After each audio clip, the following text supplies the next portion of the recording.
Budidaya maggot BSF ini gratis teman-teman. Pakannya hanya sampah limbah organik, tapi kita bisa mendapatkan protein tambahan untuk pakan ayam. Istilah kerennya kita budidaya maggot, bonusnya panen ayam. Karena pakan ayamnya ya pakai maggot, otomatis biaya pakan ayam ini sangat murah. Kita maksimalkan maggot untuk pakan ayam. Kami yakin keuntungan dalam ternak ayam akan meningkat. Awal memulainya kami dapat telur maggot itu dari hasil mancing di alam liar. Jadi benar-benar gratis. Pakan untuk maggot gratis, bibitnya juga gratis.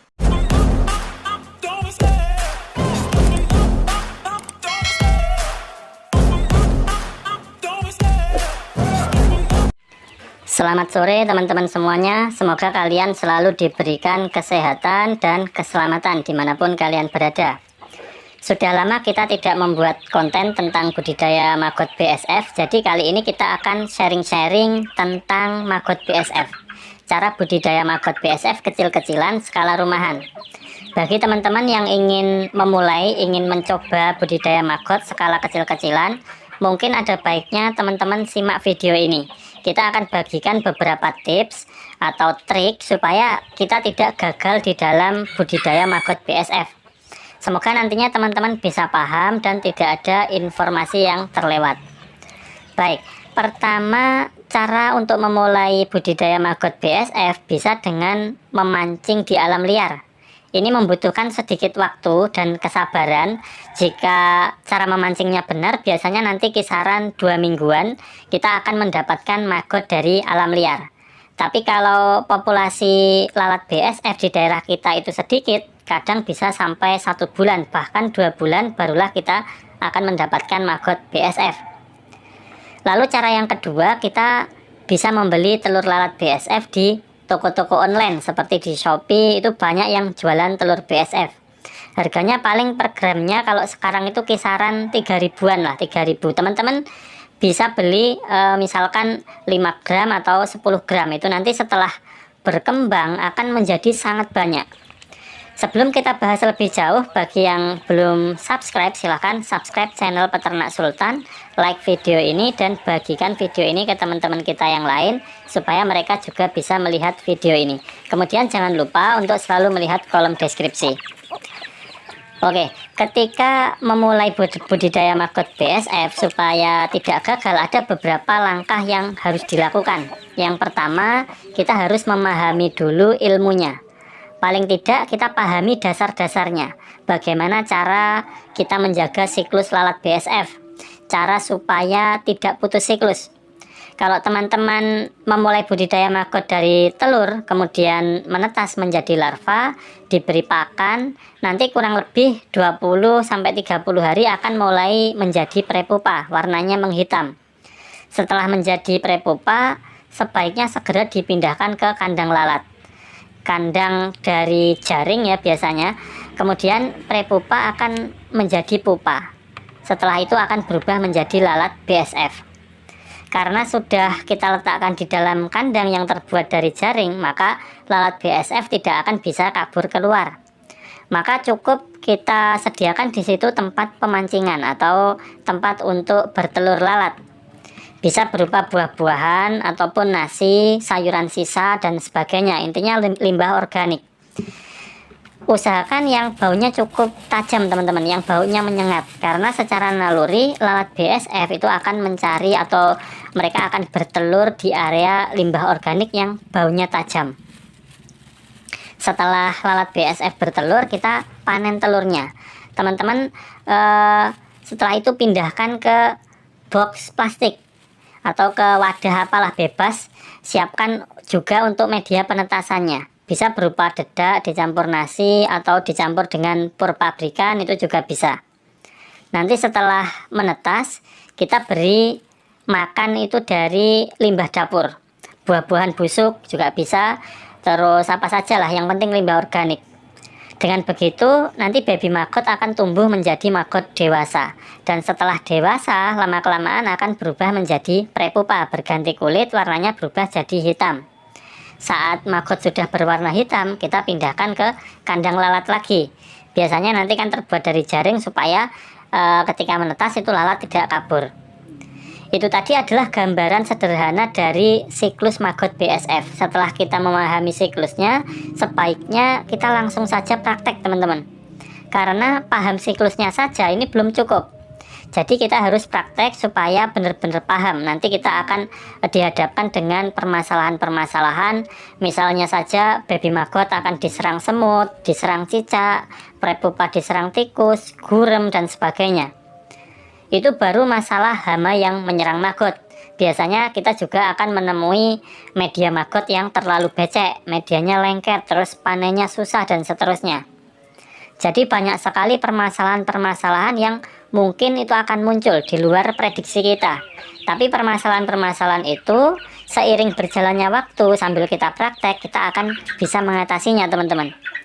Nanti di kesempatan lain kita akan coba bahas satu persatu mengenai permasalahan-permasalahan yang akan muncul saat kita budidaya maggot. Kemudian juga solusinya juga ya tentunya. Sekarang kita akan lanjutkan dulu pembahasannya. Setelah kita memahami ilmunya, kita praktekkan. Lalu yang tidak kalah penting adalah pakannya.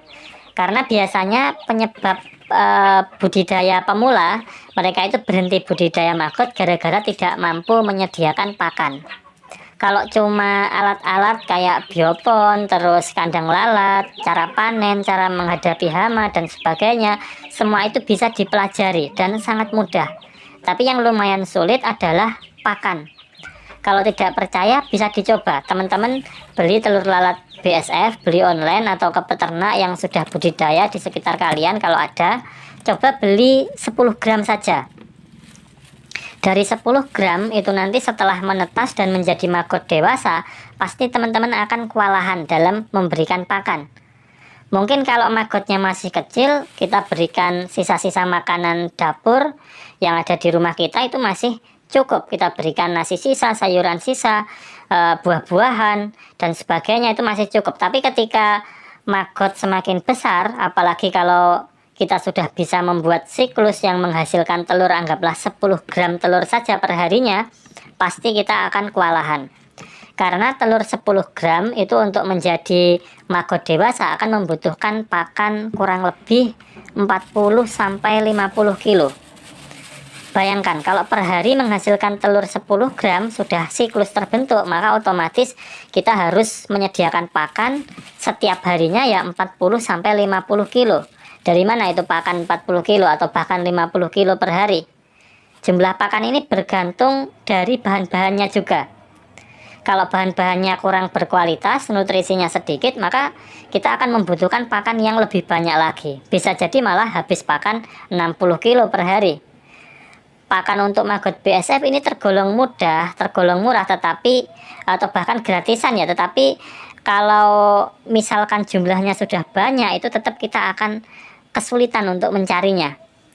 Kita pergi ke pasar itu belum tentu kita mendapatkan apa yang kita cari, karena biasanya kalau sudah di tempat pembuangan itu sampahnya sudah penuh oleh belatung larva lalat hijau. Jadi kalau bisa kita kerjasama dulu dengan penjual buah, dengan penjual ikan, penjual daging. Kita siapkan tempat untuk menampung limbah dari mereka. Bisa bayangkan ya, tenaga yang dikeluarkan ini sangat besar. Biaya operasional itu juga sebenarnya sangat besar untuk mengangkut limbah yang lumayan banyak. Bayangkan saja tadi butuhnya kan 40-50 kilo per hari. Itu hanya jika menghasilkan telur 10 gram. Bayangkan kalau telurnya lebih banyak lagi, pasti akan lebih banyak. Oke, yang pertama itu tadi kita pahami ilmunya. Yang kedua kita harus siap dengan suplai pakan. Suplai pakan ini adalah kunci ya untuk menjaga keberlangsungan dalam budidaya maggot. Untuk masalah pakan ini kami punya saran, sebaiknya kita bekerja sama dengan warung-warung makan, kemudian dengan restoran-restoran yang ada di sekitar kita. Karena limbah restoran, limbah rumah makan itu termasuk salah satu pakan terbaik untuk maggot. Biasanya maggot akan tumbuh lebih cepat. Kalau kita bisa bekerja sama dengan rumah makan, otomatis kita akan mendapatkan sumber pakan, suplai pakan secara kontinu, secara terus-menerus. Kita tidak perlu lagi bingung untuk masalah pakan. Beda kalau kita cari limbah itu tanpa persiapan, harus ke pasar, terus kadang kita dapat banyak, kadang dapat sedikit, atau bahkan tidak dapat sama sekali. Itu bisa saja terjadi teman-teman, karena kadang kita sudah keduluan oleh peternak sapi. Mereka juga sering mengambil limbah dari pasar. Kemudian yang terakhir, yang tidak kalah penting adalah hasil akhirnya. Hasil akhir dari maggot ini mau dikemanakan? Biasanya jika hasil akhirnya dari maggot ini untuk dijual, kebanyakan mereka akan kesusahan untuk menjualnya. Ujung-ujungnya mereka putus di tengah jalan atau patah semangat. Mereka menyerah untuk berbudidaya maggot. Jadi kami punya saran, jika teman-teman ingin mulai budidaya maggot, sebaiknya dikombinasikan dengan budidaya yang lainnya. Misalnya saja budidaya maggot sambil ternak ikan lele atau sambil ternak ayam. Jika ternak ayam itu akan lebih bagus lagi, karena kita bisa kombinasikan dengan kandang panggung.